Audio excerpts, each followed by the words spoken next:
Gold mining. It's dangerous. It's unpredictable. It's a gamble where fortunes are made and lost overnight. But for the right person, it's pure gold. Literally, it takes grit, determination, and an iron will to survive in this cutthroat industry. And when we talk about mining legends, one name stands above the rest. Tony Beets, the man, the myth, the king of the Klondike. For over a decade, millions of fans have watched Tony dominate the Yukon on Discovery Channel's hit reality series Gold Rush. He's not just another prospector chasing gold. He's built an empire, turning dirt into millions with his relentless work ethic.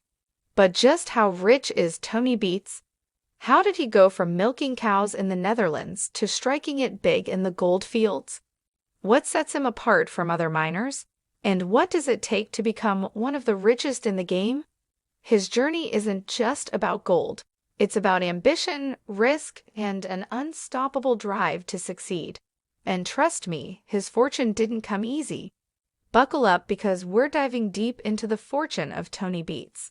Before he was a reality TV star, before he owned massive mining claims, Tony Beets was just a hard-working farm boy from the Netherlands. The weather's sure miserable here, isn't it? Oh, it's horrible, but it didn't see my life as a farmer. So I decided wisest thing to do was just call it quit. Get the hell out and go do something else. Best thing we did was pick up our bags, get the hell out, and go to Canada. Born on December 15, 1959 in the small rural town of Wishness, Tony didn't come from wealth. There were no gold mines, no fortune waiting for him, just long days and backbreaking labor on his family's dairy farm. His early years weren't spent digging for treasure. They were spent milking cows, shoveling manure, and handling the daily grind of farm life. But life had other plans for Tony. His world took a turn when his father suffered a debilitating injury, leaving him unable to run the farm. At just 15 years old, Tony had no choice but to step up and take charge. Imagine being a teenager, suddenly thrown into a leadership role, managing a farm, making tough decisions, and overseeing men twice his age. He wasn't just helping. He was running the entire operation. It was his first taste of leadership, a lesson in responsibility, and a test of resilience. One that would shape him for the rest of his life. But deep down, Tony knew farming wasn't his future. He wanted more opportunity, more money, more adventure. And in the early 1980s, he made a bold decision that would change his life forever. With his childhood sweetheart, now wife Minnie by his side, Tony left the Netherlands behind, packed whatever little they had, and set off for Canada in search of a better life, a new beginning, and maybe, just maybe, a shot at something bigger. And boy, did they find it. Tony's first few years in Canada weren't exactly golden. He arrived with big dreams, but little money, and like many immigrants, he had to start from the bottom. His first job, milking cows on a dairy farm, a trade he knew well from his childhood in the Netherlands. But it wasn't the life he envisioned. He wanted more, so he left the farm and tried his hand at construction, hoping for better pay. I mean, there you are. You were in the same rut as you were when you left. And then we heard about Yukon. We heard about the Yukon like 2 months after we came to Canada. And we heard you could make good money. When that wasn't enough, he moved on again. This time to the oil fields of Alberta, where the real money was. But Tony wasn't just looking for a paycheck. He was looking for an opportunity. Then he heard something that changed everything. Whispers of big money in the Yukon spread like wildfire. Stories of miners pulling in thousands of dollars a week caught his attention.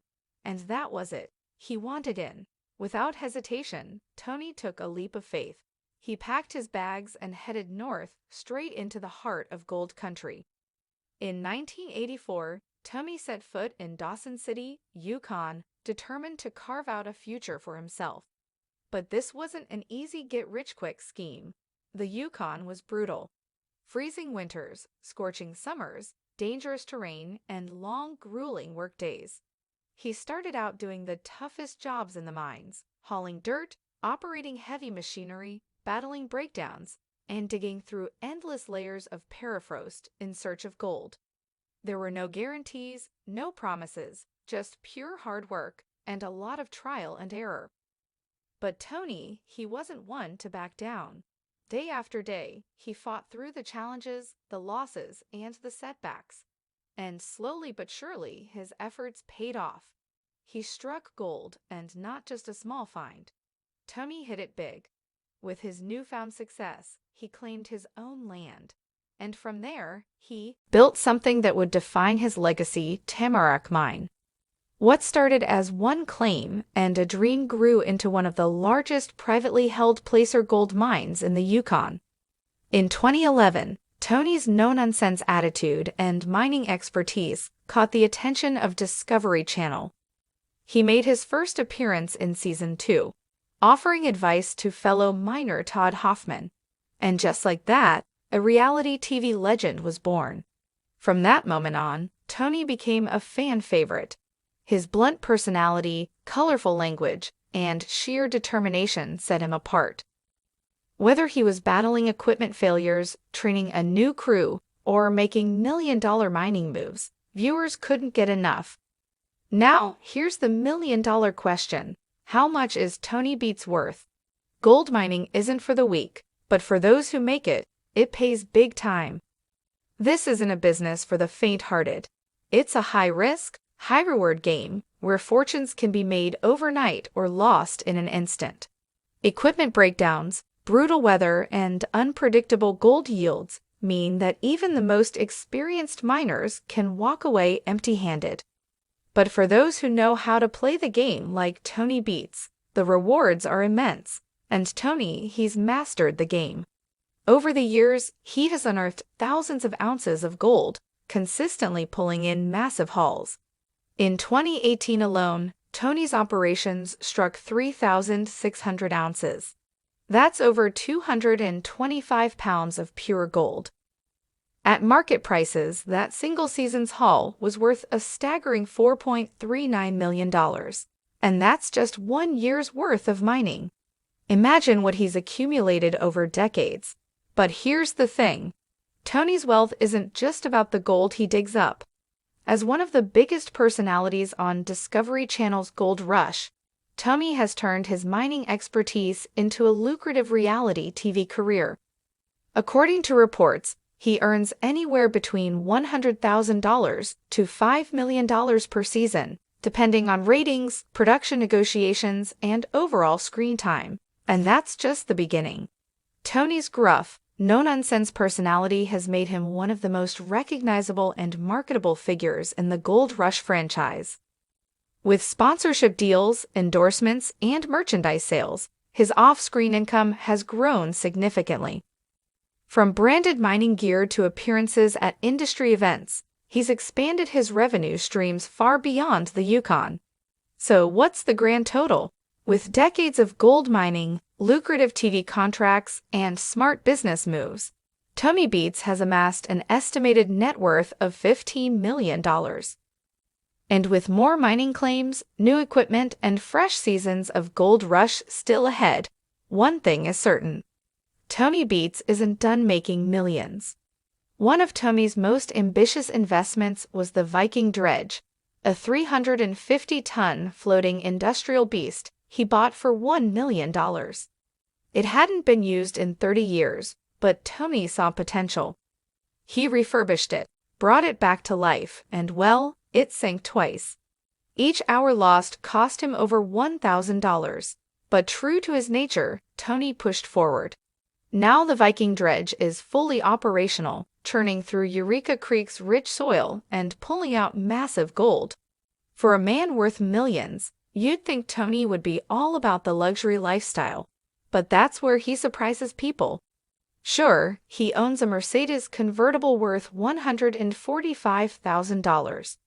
And yes, he and Minnie have a beautiful winter home in Maricopa, Arizona, valued at $315,000.